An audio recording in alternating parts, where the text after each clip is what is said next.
Greetings, friends. Well, obviously, big news yesterday developing out of Washington, D.C. Attorney General Bam Bondi fired by Trump, sent packing by all accounts, flew home to Florida the same day. This was not an entirely unexpected development. I'll give you my thoughts on that moving forward. Sam Rajovsky here, friends, behind the What's Right microphone. Good to be with you. Happy Friday. What a week. My goodness. This was an adventure. Just so many moments. Oh, by the way, people have been asking me, Sam, you didn't talk about Trump's speech. Okay, well, let me tell you, I think something big was supposed to happen, and it didn't happen. So he gave a speech where he just sort of covered everything that we all have been talking about. That's what I think. I think that's the simplest answer. And the other answer I have is that you and I are deep in the trenches. You know, because you listen to this program, what is going on in the world. You know these things, but a lot of the people out there don't. So this grousing that Trump, took 15 minutes of airtime, whatever it was, to, for a presidential message and stopped programming dead in its tracks, could also just be the president understanding that most people are not hearing about this from anyone other than the mainstream media anchors, and he wanted to speak for himself. Remember, as a side note, there have been some allegations of friction between him and Caroline Leavitt, his spokesperson. I don't think I'm placing a lot of stock in it.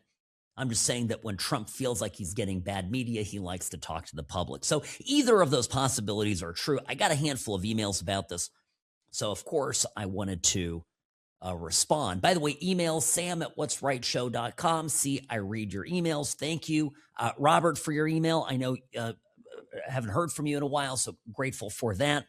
And yeah, I'll take time to answer it. By the way, @What'sRightSam on X, formerly known as Twitter.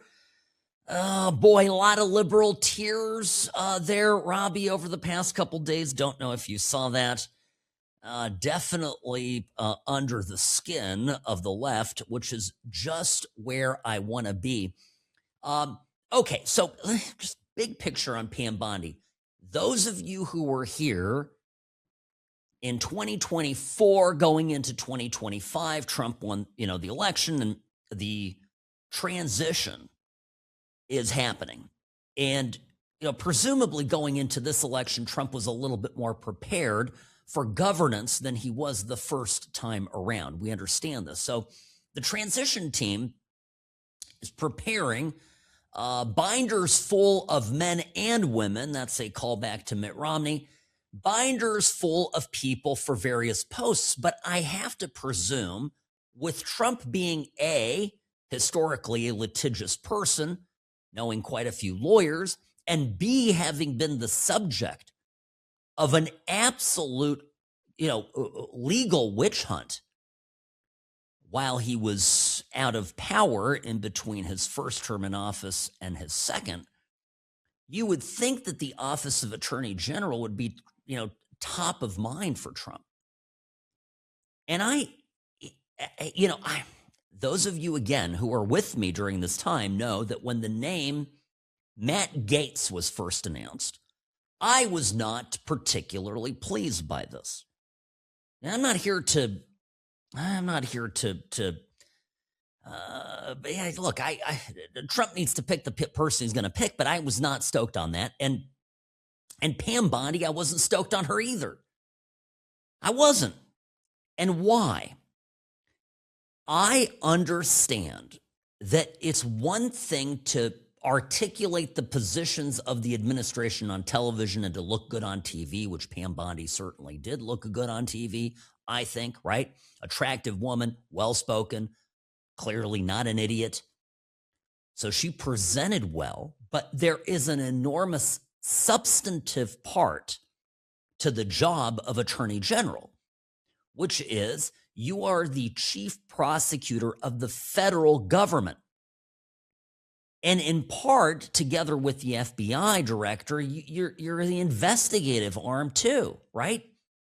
Because while the FBI does the initial investigations and turns over basically, its findings of suspicion in a target individual, in a target criminal, in a suspect, it is then up to the Department of Justice to build the legal case.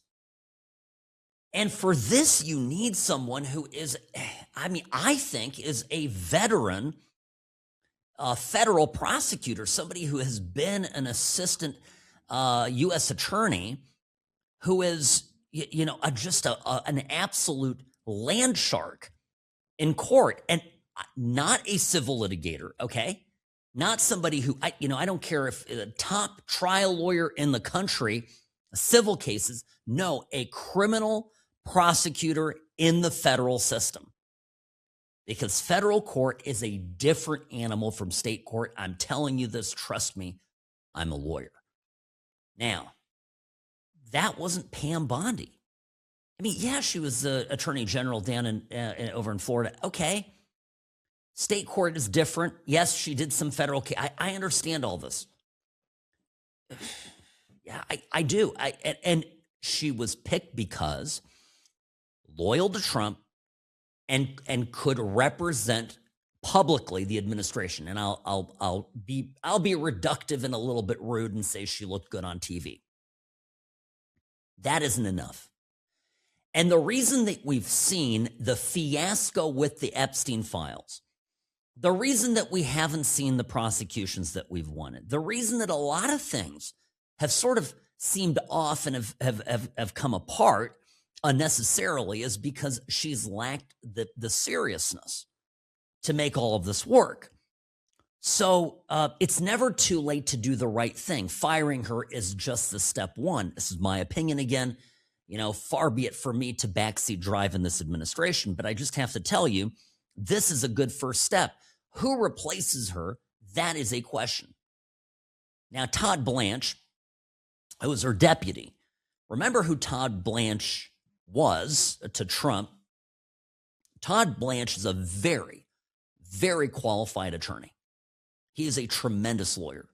And he was Trump's, chief counsel, head trial attorney, representing Trump in the myriad of federal and state cases against him in, when Biden was in office that were being lodged by the Biden DOJ and their various affiliates, whether they were in New York, the state of New York, or down in Fulton County, Alabama. Now, I don't think he should be the U.S. attorney. You got the same problem. I think I believe he has some AUSA experience. But he's just, this isn't the guy. Now, who I love is Harmeet Dillon. And Robbie, you and I we haven't talked about this. See, we get together, we prep, we talk about all sorts of things. The most important thing, Robbie, we didn't talk about. So I'm going to run these names by Robbie here and see if what kind of body language he gives me, folks. Okay, so Harmeet Dillon. Now she's been in the Civil Rights Division of the Department of Justice. This is a portion of the Department of Justice that, when controlled by Democrats, is a bully pulpit of wokeness. And Harmeet Dillon has done an excellent job of turning that around and directing the civil rights accountability energy against the Democrats, who, of course, have made it routine to violate the civil rights of conservatives across the country. I like this very much, and so Harmeet Dillon is up there. Now, here is a name, Robbie. I'm gonna throw it at you here, cold, but you know what's coming. Ron DeSantis. See, I thought we might agree to disagree here. Robbie's giving me 2 thumbs up. Oh, what are you? But Sam, you are such a DeSantis fan. Friends, do you know what moment it was that I became completely disillusioned with the governor of Florida? And by the way, not as a governor. I mean, I think he's a phenomenal governor. I wish Ron DeSantis would run every state in America. We would be, I mean, forget it. I mean, you can touch us. No, it's not it was during the primaries. It was in early 2024. When was the raid on Mar-a-Lago? Refresh my memory on that date. Because this is a tale of two responses. You go back to that, I remember that was, August 2022, correct. Right, August of 2022. Now, what was DeSantis's response here, right? DeSantis's response was, oh, well, this is really a sad day in America. Well, but Governor DeSantis, what do you think of, what do you make of this? Well, this is just as distressing. And what can I tell you? I really don't have any comment. I mean, there was only one acceptable response to this, and that is to dismiss what the Biden administration had done in that moment as sheer political thuggery. And my problem is I don't necessarily try, because what do I want to see? I guess we should start, before we start naming individuals, what do I want to see from this next attorney general? That's the most important question. And I want to see heads roll. And by the way, I think you agree with me. I think you feel exactly the same way. People broke the law. They violated oaths. They ruined people's lives. They broke people. There were J6 prisoners who had done nothing violent, who were put in such a bad position that they committed suicide. These people that operated in the Biden era are, I mean, despicable doesn't begin to cover it. So I want accountability for this. And to have accountability, you got to have someone that was fighting the fight and that really felt that in the wake of January 2021, when Biden came into office, that there was a deliberate targeting, that there was malicious and excessive prosecution, targeting of conservatives, of allies of President Trump, and the like, and that's fundamental, right? And so that's my concern with Ron. Now, Robbie, what do you say? Okay, now see, right? Okay, well, I agree. Okay, I agree with that though. DeSantis is someone, and this was always my argument for why I think he would make an excellent president, in the sense that he absolutely understands, DeSantis does, how to pull the levers of government. And I'll give you an example of this, right? And this is where he would make an excellent AG, would be on the cleaning up elections front, because he did that in Florida. Florida, we were told Florida was turning. How many times did conventional wisdom, which, by the way, has nothing to do with wisdom whatsoever, conventional wisdom, all the well-paid suits on cable news were all telling you Florida's a done deal. It's turning blue, Sam. There's nothing you're going to be able to do with that. And in comes little Ronnie. And DeSantis, this guy does it. Cleans up the elections in Florida, and by hook and by crook, he goes in, and all of a sudden now, look, one of two things happened, Robbie. Either suddenly he was able to mystically conjure up a bunch of Republican votes, or I don't know, maybe the elections in Florida were crooked, And that's what I've always said, right? Well, Sam, where's your proof? Where's your proof? I don't have any proof. It's not my flipping job to get the proof. I have horse sense, right? I got some degree of common sense. I've got my gut, and I've learned to trust it over the years. I see a system in place. I'm talking about the elections that is highly exploitable. Why do I think this way? Because if you look at it logically and you see how easy it is to register to vote and register to vote again and register to vote again and again and again, and you take into account all the times I've gotten 2 ballots, all the times I got ballots after I'd long moved out of California, still getting ballots in California, getting 2 ballots in Nevada.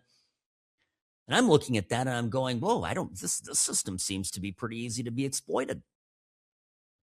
I compare it with people I know in Europe who vote and they have to show up in person with their government issued ID. They get marked off a list. If there is a mail-in ballot, they have to register to get it. Each one has a barcode on it, right? I could go on and on. So I compare and I go, well, I don't know, that election that they're doing over there in Europe. I mean, we like to scoff at Europe, but what they seem to be doing over there instills a higher degree of confidence. So back to DeSantis as Attorney General. DeSantis is the guy that looked around and goes, what's the number one threat to my state? And the answer is that everything you want to accomplish in politics, and if you look at it right now, you and me as conservatives, everything that we want to accomplish as conservatives is downstream of cleaning up the election. Okay? And in election integrity, which is a nonsense word, the Democrats have co-opted it, or phrase, rather, they've co-opted it and they've turned it into something, it means something now different than, well, we can make the elections, secure elections. Yeah, when Democrats talk about secure elections, they're really talking about elections that keep them in office. That's what makes them secure in Democrat speak, in Democrat parlance. So, so there it is. So, okay, so that's the pro con of DeSantis. DeSantis would come in, he'd clean up the elections, and he's a guy. He's a competent attorney, and has, well, he was a military lawyer too, right? So he has that experience, but he understands how to wield executive power.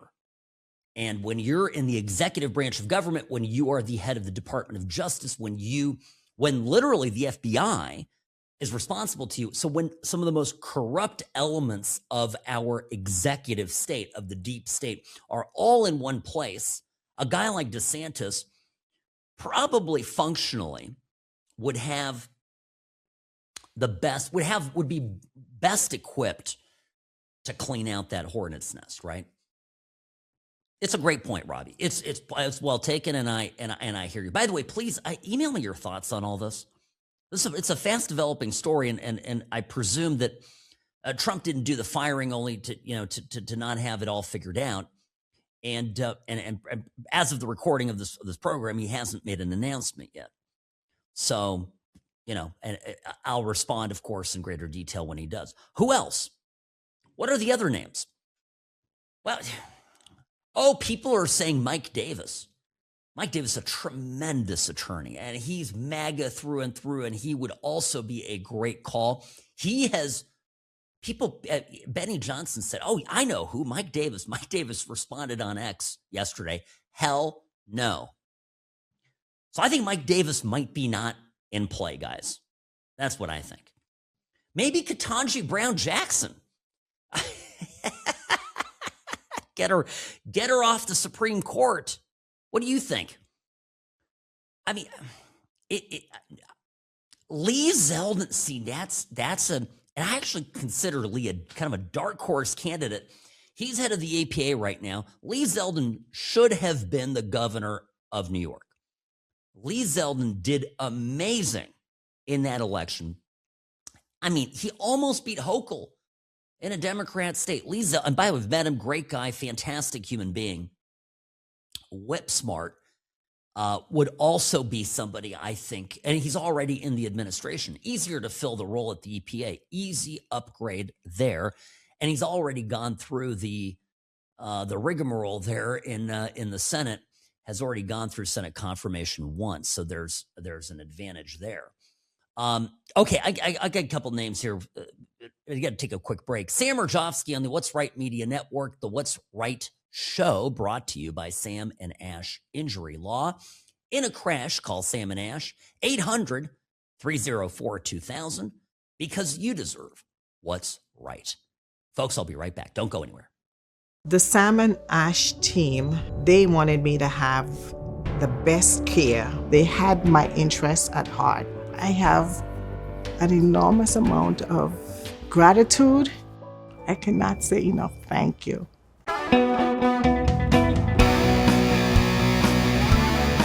Rarely wrong, always right.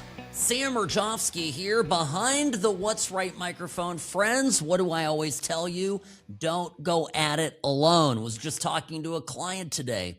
He was explaining how back years ago, before he had talked to me, to my firm, that he had tried to do an injury case on his own. He got into a simple, straightforward accident, and it was nothing but heartache. And at the end of it, he got just a few bucks, ended up being upside down on his car, an absolute, total, unmitigated nightmare.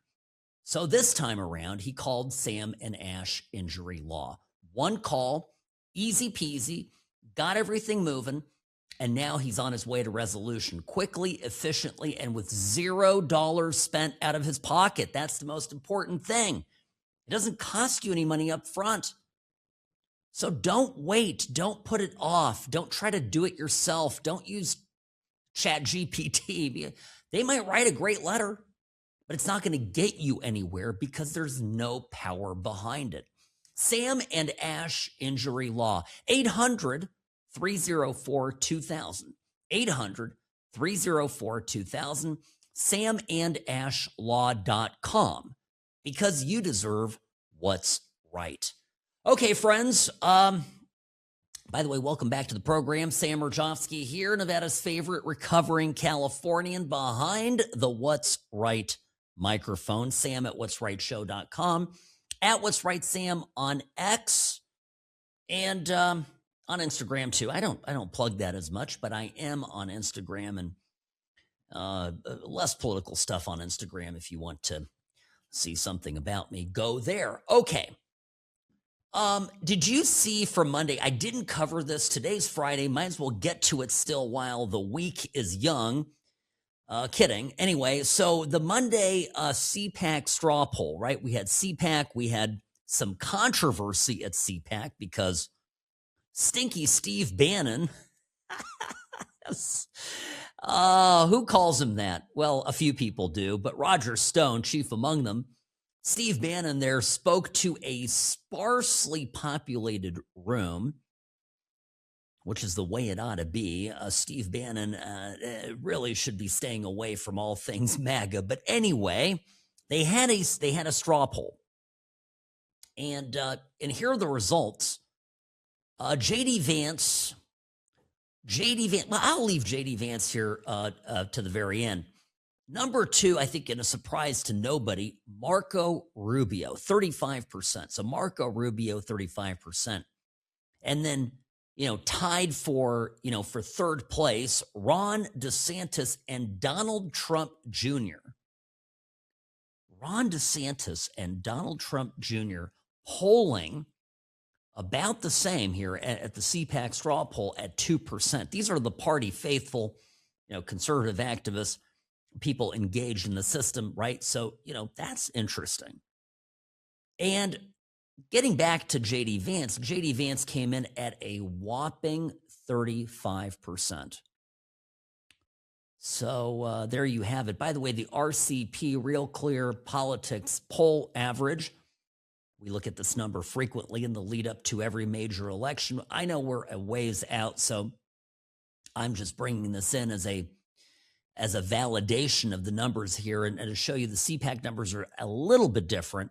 Has Vance at 44%, almost 45%, Trump Jr. at 14%, Rubio at almost 13%, and DeSantis in 4th at 7.6%.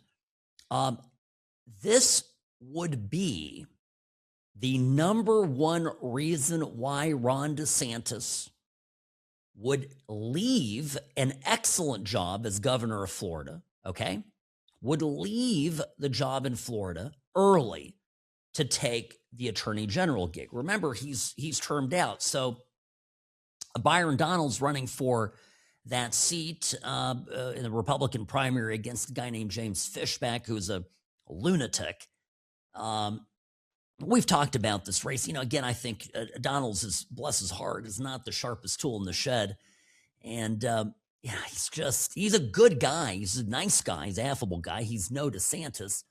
And Fishbeck, is, I don't know where to put him. Fishbeck is a woke right loony. And we'll get to the woke right here in a moment. I've been thinking about this. So DeSantis could leave early and he could go into the administration and hope for a little bit of that Marco Rubio magic. Marco Rubio at CPAC at 35%. So people who are paying attention, conservatives who are in the political mix, have Marco Rubio at 35% versus the Real Clear Politic poll average of 12.7. Why is this? Because he is perceived to be a loyal and supremely competent member of the Trump administration. There's a halo effect there, if you will. And DeSantis, I think, is seeing this and going, hey, I know I probably shouldn't have run against Trump in 22, 23, going into 24, right? Shouldn't have done that. And then he's probably thinking, hey, how do I rehabilitate myself with the MAGA, base? And this would be a clear way of doing it. So just, food for thought. Yesterday, Thursday, we talked about the postmodernist, the problems with KBG, Ketanji Brown Jackson. By the way, you cannot criticize Ketanji Brown Jackson without being called all sorts of vile things. You really, if you haven't been on X, you should go. I wrote a post about this, and I basically wrote in the post what I talked about yesterday on my show, albeit I put it down in a few sentences, which is, I wrote that Jackson is the kind of person that those of us who are lawyers have experienced in law school. We've experienced them in practice. And unfortunately, we've experienced them in court. And the reason these people are insufferable and dangerous is because they blab. And I had the graphic there showing how many times Ketanji Brown Jackson, just how verbose she is, how many words she says. And then, of course, most of it like Kamala Harris's word salad. So people come out of the woodwork at me. First of all, criticizing Ketanji Brown Jackson is tantamount to the most radical racist bigotry imaginable in polite society, or so I have been informed. Okay. And then there's the subject of education. Now, this is where it gets interesting, and it ties into this whole this whole postmodernist nonsense that these people seem to embrace. Okay, here's the thrust of the argument. Sam, Ketanji Brown Jackson is supremely qualified because, and here's her resume. She went to Harvard undergrad. She went to Harvard for law school. Thus, Ketanji Brown Jackson isn't an idiot like you claim. Okay. But let's turn this around. Let's think about it, because that argument, I don't think people, when they make that argument, realize that they're talking themselves into a corner. The argument doesn't work.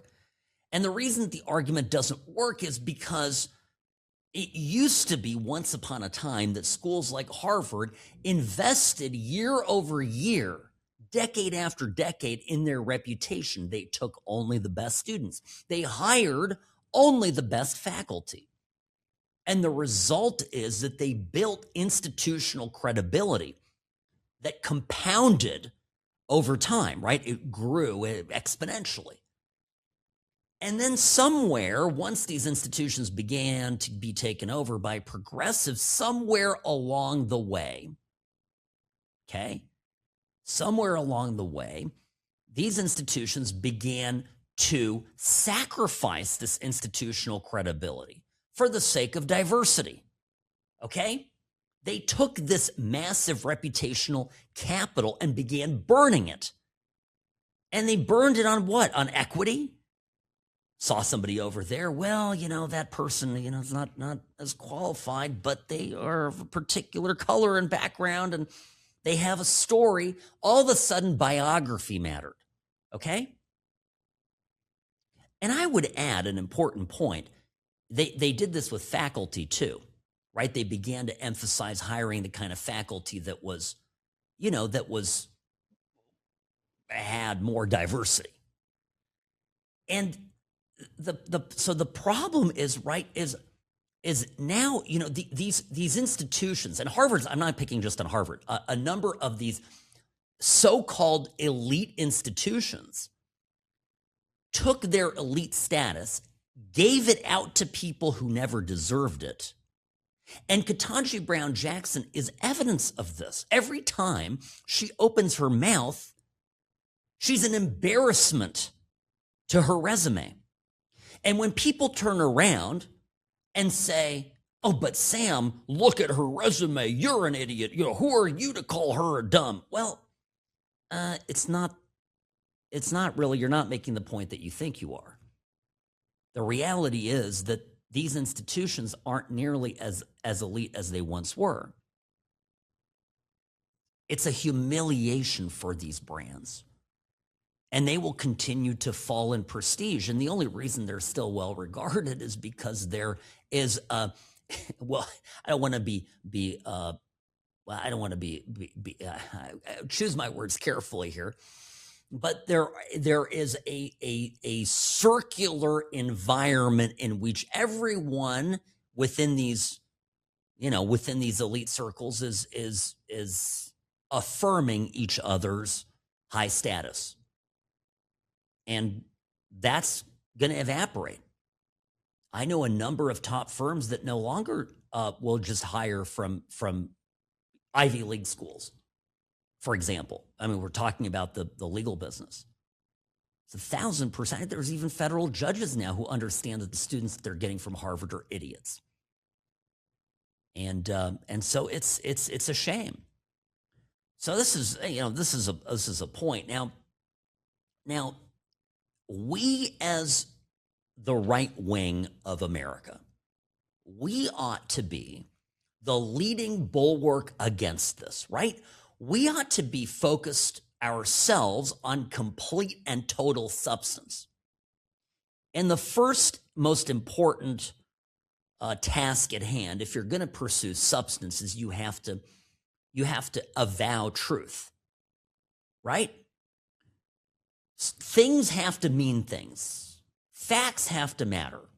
Reality, dictates terms. And, when we criticize the woke left and when we go and, try to define it, we get all muddled up. What we're really missing is that it's postmodernist redefinition of accepted truth in everything, right? Grades don't matter. Performance doesn't matter. Amorphous, ill-defined, vague metrics are all that governs. They're not even really, can't even be considered metrics. And this behooves, of course, the people who push all of this stuff, because with that comes tremendous power. If we're going to talk about elite institutions, elite schools, if there's a cutoff, if there is a hard GPA cutoff that has nothing to do with your race, for example, your biographical information, then the school administrators can't hand those positions over to people they deem fit. It's all about the cutoff. But when these jobs, these positions in schools, right, slots in schools, can be handed out based off of amorphous and ill-defined criteria, all of a sudden you can hand out these prestigious things and reward people based on, and I'm not even going to say, folks, I think race is a pretext for this. Everybody attacking me for being a racist is missing an important part of my point that I've always made in this. I think affirmative action, I think DEI has less to do about race and more to do with the topic of political patronage. That it is a system designed to give power to the people that hold it, to hand out benefits to their friends and to their political allies. And I'll give this to you and I'll submit this to you as an example of it. If Harvard Law School is looking to admit one has a slot open for a DEI slot, and they see a black conservative and a black liberal, and the black conservative has slightly better numbers than the black liberal, who do you think is going to get the job? Is it really then about race? Or is it about politics? Is it about conferring and spending that capital that these institutions have accumulated over time, spending that capital, burning it to put as many people into the top echelons of government that share the ideology of the people that have gotten themselves into a position of power within that institution? And I would submit to you folks that it is exactly that. That's the issue. And the only way out of this is for us to get back to a strict meritocracy. Okay? That's the answer. There's a lot of people now who have been talking about the woke right. And I've touched on this a few times. And I, a lot of people, I've talked about, of course, the woke left. But the problem is that you have to, the woke right uses the same toolkit for reality distortion that the woke left does. Look at Tucker Carlson, Candace Owens, Nick Fuentes, just to name a few, and look at the way that they use relativism to, debunk official truths, deconstruction of narratives with nonsense, language as power, skepticism of institutions and expertise, strategic narrative warfare. Now, I take all this apart, right? These are things that a guy's been writing about. James Lindsay's been writing a lot about this, and right, of course we have suspicions over our institutions, and of course we ought to be suspicious of our institutions. But at the same time, we are being told by some of these people that everything that comes out of that basically everything that you see and everything you use, and nothing is real.